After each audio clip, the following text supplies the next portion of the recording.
ازيكم يا حبايب قلبي؟ عاملين ايه؟ يا رب تكونوا بخير وفي احسن حال. جايلكم النهارده بقى هنعمل بطاطا بطريقه مختلفه شويه، بس بصراحه اطعم بكتير وانضف بكتير جدا.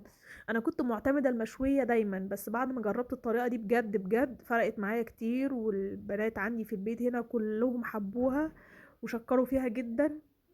يا ريت انتوا كمان تعتمدوها، بجد طريقة جميلة جدا وبسيطة خالص ومش محتاجة اي مجهود ولا تعب.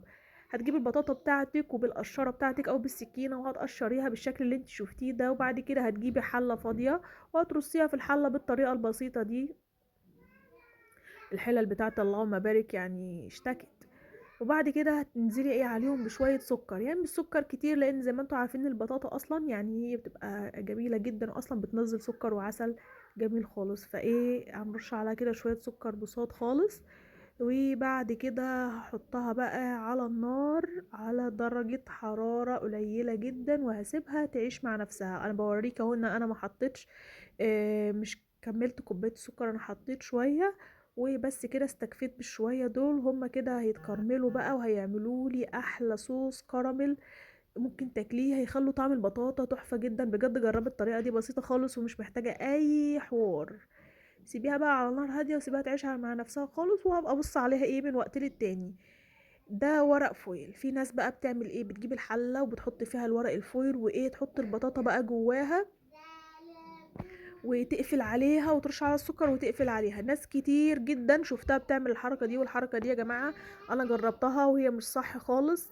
الورق الفويل لزق جوه الحلة، والكراميل برضو بصوا الدنيا باظت خالص. بجد غلط خالص وما تعمليهاش، وعشان هتندمي لو عملت الحركة دي. ما تعمليهاش خالص. اهو حطيناها في الحلة بطريقة بسيطة خالص اهي، وهنطلعها قدامك اهي بعد ما استوت اهو. زي ما انت شايفة شكلها ولا اتحرقت ولا حصل فيها اي حاجة خالص. جميلة جدا ودايبة دوب دوب دوب بجد. وصوص الكراميل بقى عليها كده من فوق. السكر اللي احنا عملناه رشيناه عليها اتكرمل اهون، وايه نزل كده. انا ما حطيتش اي ميه، ما حدش يحط اي ميه. ونزل على البطاطا اهو زي ما انت شايفه كده. بصي البطاطا عامله ازاي، اقسم بالله طعمها تحفه جدا. لو عندك طفل صغير او اطفال عموما في البيت هيحبوها جدا. طعمها جميل خالص خالص خالص ونظيفه ومميزه. اتمنى بقى لو الوصفه بتاعتي عجبتك تعملي لي متابعة على البيج بتاعتي، وتحطي لي بقى ايه لايك من ايدك الجميلة دي. والسلام عليكم.